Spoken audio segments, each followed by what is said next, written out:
Assalamualaikum warahmatullahi wabarakatuh. Saya Halimatul Zahro dari kelompok 3. Di sini saya akan menjelaskan tentang pendekatan psikoanalisis. Psikoanalisis adalah cabang ilmu yang dikemukakan oleh Sigmund Freud dan para pengikutnya sebagai studi fungsi dan perilaku psikologis manusia. Psikoanalisis sebagai aliran psikologi. Psikoanalisis berbicara tentang kepribadian, khususnya dalam segi struktur, dinamika, dan pengalaman.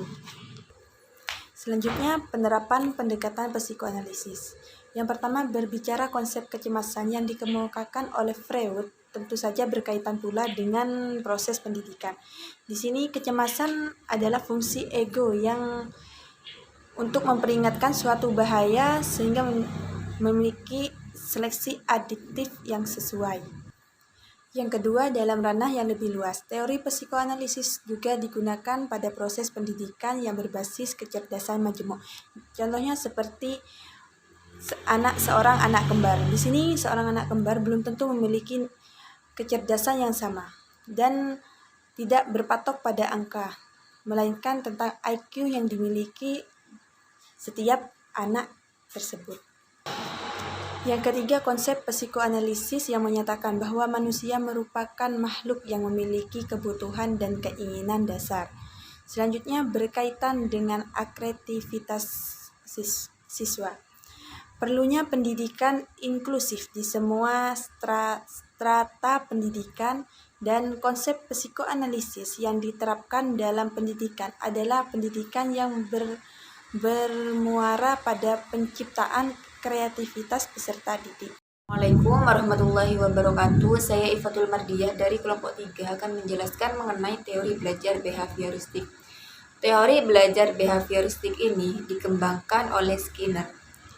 Teori belajar behavioristik tersebut merupakan sebuah teori pembelajaran yang mempelajari tentang tingkah laku manusia. Di dalam teori pembelajaran behavioristik ini, yang terpenting merupakan sebuah input yang berupa stimulus dan output yang berupa respon. Yang berperan sebagai stimulus tersebut yaitu seorang guru, dan yang menjadi responnya yaitu seorang murid. Maksud dari kata tersebut, gurulah yang memberikan rangsangan kepada siswa untuk menarik minat dalam pembelajaran, sehingga siswa tersebut mampu memberikan respon atau tindakan terhadap apa yang diterapkan atau apa yang menjadi stimulus yang diberikan guru. Selanjutnya yaitu penerapan dalam pembelajaran teori behavioristik ini. Dalam program-program pembelajaran seperti Teaching Me Chime, maksud dari kata Teaching Me Chime tersebut yaitu sebuah mesin pembelajaran seperti komputer atau alat canggih semacamnya, yang mana pembelajaran berprogram modul dan program-program pembelajaran lain yang berpijak pada konsep hubungan stimulus dan respon, serta mementingkan faktor-faktor penguat, merupakan program pembelajaran yang menerapkan teori belajar yang dikemukakan oleh Skinner. Di sini saya akan menjelaskan tentang pendekatan konstruktivisme. Konstruktivisme adalah salah satu aliran filsafat yang mempunyai pandangan bahwa pengetahuan yang kita miliki adalah hasil dari proses konstruksi atau bentukan dari diri kita sendiri. Tujuan penggunaan pendekatan konstruktivistik dalam pembelajaran adalah untuk meningkatkan pemahaman siswa terhadap isi atau materi pembelajaran. Konstruktivisme memiliki keterkaitan yang erat dalam metode pembelajaran penemuan atau discovery learning dan konsep belajar bermakna. Kedua metode pembelajaran ini berada pada konteks teori belajar kognitif. Penerapan pendekatan konstruktivisme di dalam kelas adalah yang pertama, kembangkan pemikiran bahwa anak akan belajar lebih bermakna dengan cara bekerja sendiri. menemukan sendiri dan mengonstruksi sendiri pengalaman dan keterampilan barunya.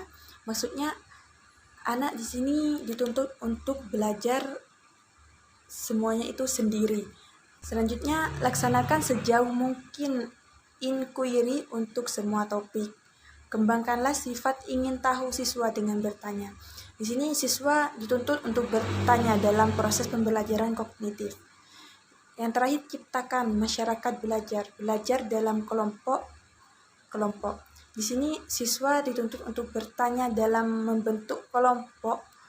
Artinya dalam proses pembelajaran siswa di sini dapat bertanya kepada guru mengenai proses pembelajaran yang diajarkan oleh guru tersebut. Assalamualaikum warahmatullahi wabarakatuh. Selanjutnya saya akan menjelaskan mengenai teori belajar humanistik.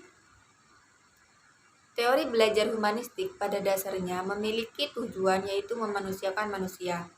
Pendekatan pembelajaran humanistik memandang manusia sebagai subjek yang bebas, merdeka untuk menentukan arah hidupnya. Manusia bertanggung jawab penuh atas hidupnya sendiri dan atas hidup orang lain. Nah, maksud dari kata memanusiakan manusia di sini adalah upaya untuk membuat manusia berbudaya serta berakal budi. Di dalam konteks memanusiakan manusia tersebut yaitu keadilan, kesetaraan, serta persaudaraan. Selanjutnya yaitu penerapan pendekatan humanistik.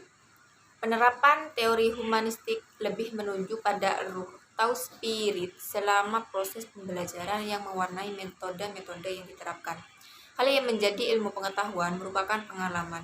Pengalaman yang dimaksud dalam hal ini adalah serangkaian proses pembelajaran yang di dalamnya terdapat nilai-nilai humanisme dan telah diakui oleh peserta didik. Penerapan menurut pendekatan humanistik tersebut yaitu sebuah pembelajaran atau proses dari pembelajaran tersebut berupa pengalaman yang dialami oleh peserta didik, yang mana pengalaman tersebut dapat menjadi sebuah pengetahuan di dalamnya.